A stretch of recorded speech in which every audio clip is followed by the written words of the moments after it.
What is going on, guys? It is Wrestlelamia here, back with some more news. Join us now as we look at the wildest news stories and rumors you need to know, including AEW competing with Triple H, the real reason Bobby Fish left AEW, wrestlers mourn the death of Queen Elizabeth, more CM Punk drama, and much more. Be sure to subscribe and hit that notification bell for daily wrestling videos, and follow us on Facebook for exclusive lists. Also check out Wrestlelamia.co.uk and our own wrestling channel, Incredible.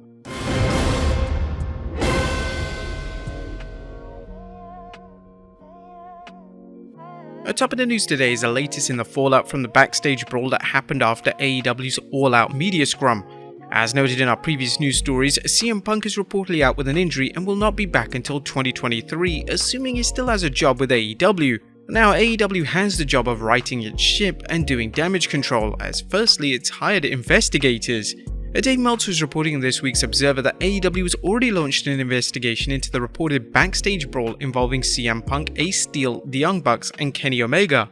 The company has brought in an independent firm to investigate and do interviews with everyone in the room, including a number of neutral parties who were in the room and believed to have seen everything as it happened. The key names that would have included were Max MJF Friedman and AEW Jacksonville Jaguars Chief Legal Officer Mega Parekh. Dave Meltzer is also reporting that there will not only be long-term ramifications, but it may take time before everything is addressed. Until the investigation is completed, those involved in the fracas will be suspended. All long-term decisions regarding anything to do with them are pending until the completion of the investigation. There could still be outside legal proceedings regarding the fight from different sides. Meltzer mused that fans may never get an explanation of what happened, at least not from AEW's official channels. I don't expect AEW to ever address the specifics of what happened. Depending on the timing or threats of legal action, we don't know if the key parties will talk. It is believed some want to talk and tell their side of the story when they can. If one or more parties file a lawsuit, it's possible fans could at least hear testimony about what happened. However, if there is a lawsuit and it's settled, there likely will be a non-disclosure agreement signed. So is AEW now refocused? Does AEW have its eye on the prize again? Fans who have commented that AEW has seemed to have lost a step or two over the last 6 months to a year could see a major turnaround, as it sounds like AEW is refocusing on what won fans over, turning their recent backstage debacle into an opportunity. Tony Khan addressed the fans after the 7th September Dynamite in Buffalo. As Meltzer reported, Tony Khan came out. While he was booed on video, he was heavily cheered when he came out. He said it was a tough week and told the fans they would see a great Rampage, and he appreciates the love of the fans. Khan likely couldn't address the issues that led to AEW World Championship and the Trios Championship being vacated. In a tweet thanking the fans for watching Dynamite, he added, "Last night's AEW Dynamite was also one of my favourite shows we've ever done. I'm so glad to keep the recent ratings hot streaks going, and best of all to have a great Wednesday night wrestling show for the fans. I'm excited for AEW Rampage. I promise you a great show tomorrow too." Now, you may have heard that Khan recently discussed Rampage less than stellar lineups, promising that with the return of several injured wrestlers, he'll be loading up the shows. Ultimately, AEW is in a sink or swim position, as on one hand it could be quite some time before fans see CM Punk, the Young Bucks, or Kenny Omega. But this opens the door for other wrestlers to step up, and rumour has it that several AEW veteran wrestlers such as Chris Jericho, Bryan Danielson, and Jon Moxley are working hard to make sure AEW gets back on track. Indeed, AEW recently held a backstage meeting, and the rumours come out about it suggest the locker room is looking ahead rather than behind.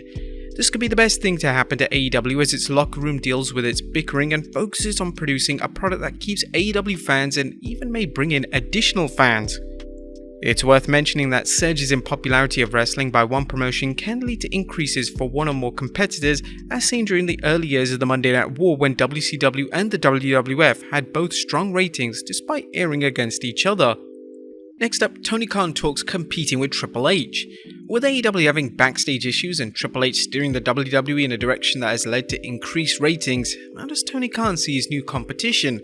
Or during an interview with NBC Chicago, the AEW president commented on how the WWE and AEW are similar now. Well, it's interesting. I do think probably in terms of the two companies having a more similar philosophy about signing talent, I do think our philosophies are probably closer about who we would want to sign. So for free agency, it could probably be a more competitive market in that sense. Khan also discussed how he's dealing with the competition, saying, "There's definitely a lot of competition. I don't think we're best friends or anything like that. And again, people in the wrestling business not liking each other but competing is probably a good thing." Bears mentioning that this interview took place before All Out's media scrum, where Khan blasted the WWE about airing 2 shows the same weekend as All Out. There, Khan pointed out how the cooperation with the WWE seemed to be a one-way street. Perhaps Khan is finally wising up to the reality of how the WWE operates, especially when the rival promotion comes along. Next up, Christian Cage injury update. A bad news for fans of Christian Cage, as Dave Meltzer recently commented on The Observer that Captain Charisma is expected to be out for 6 to 8 months as he deals with a torn tricep. Cage, who has been feuding with Jungle Boy, worked a brief match against Jungle Boy, pinning him in just less than 30 seconds. Cage did have help from Luchasaurus, who turned on Jungle Boy again, destroying him before the match. It should be interesting to see whether AEW tapes some sort of injury angle to take Cage off television. It would also make sense for Jungle Boy to lay out Christian, setting things up for a rematch, and in the meantime, Jungle Boy could feud with his former friend and tag team partner Luchasaurus. Next up, Becky Lynch talks for rematch with Lita. Could Becky Lynch be battling Hall of Famer Lita somewhere down the road? Fans got to see the legendary grappler battle Becky Lynch at this year's Elimination Chamber, a match that showed Lita can still work with the best in WWE. Becky, who's currently recovering from a shoulder injury, spoke with Ryan Satin on his Out of Character show about how Lita inspired her and stood up for her. She was my hero, and she's someone who always championed for me when I was nobody, when I was the underdog. I think maybe she saw a little bit of herself in me, and to be able to work with her and tell a story wasn't the typical, oh, you're a has-been, because she's not obviously, you could see her go. Becky Lynch discussed whether they might end up back in the ring, saying, "She's awesome. If Lita ever wants to come back again, I would love to go again because she's amazing. And to tell the story of this is my idol who's come back, and now you're trying to take my title away from me." Lita put on an excellent match, and while she lost, she looked strong, just as she did when she competed at the 2022 Royal Rumble. Would you guys like to see this rematch? Let us know in the comments down below. Next up, the real reason why Bobby Fish left AEW. Did Bobby Fish leave All Elite Wrestling because he was unhappy with his booking? Although he had complained about how he'd been booked, apparently there's more to the story than originally reported, and there's talk that Fish could return to AEW. Fightful Select is reporting that there were 2 obstacles, the first being financial and second being CM Punk. Fightful noted that Fish and AEW couldn't agree on the right payday, and second, Fish may have had backstage issues with Punk, something which likely ties in with a recent story where he challenged Punk to fight him anywhere, anytime, in any kind of fight ranging from MMA to bare-knuckle boxing. Now, the current belief is that Fish is on good terms with AEW, which means he could return to AEW. While Fish's Undisputed Era partner Adam Cole remains injured, Fish could return and team with Undisputed Era teammate Kyle O'Reilly. And finally, wrestlers mourn the death of Queen Elizabeth. And last but not least, it's a sad day as the world mourns the death of Queen Elizabeth II, with many wrestlers sending their tributes to Her Majesty. As you might expect, there were no shortage of UK wrestlers who honoured the Queen Mother. Paige tweeted, "Rest in peace to our Queen Elizabeth."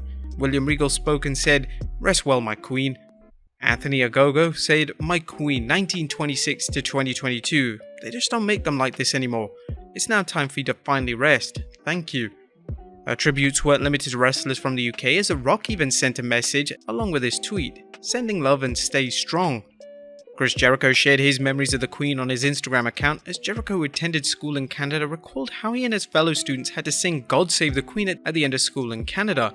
And then there's Jerry Lawler, who often says it takes a king to know a king, looked back at a vintage WWE segment where a Queen Elizabeth impersonator knighted Michael Cole. Lawler commented, "Rest in peace, Queen Elizabeth. With all due respect, I'll never forget the knighting of Michael Cole, Sir Michael." Funny enough, Lawler got some backlash for that tweet. Don't even think it was that bad considering how many memes there are on Twitter. But never one to hold back, the Iron Sheik commented, "Only Queen I miss was the Miss Elizabeth." And we join these and millions of other in mourning the passing of Queen Elizabeth II. There you have it, guys, the wildest news stories and rumors you need to know. Be sure to leave your comments down below, and I'll see you next time with some more wrestling content.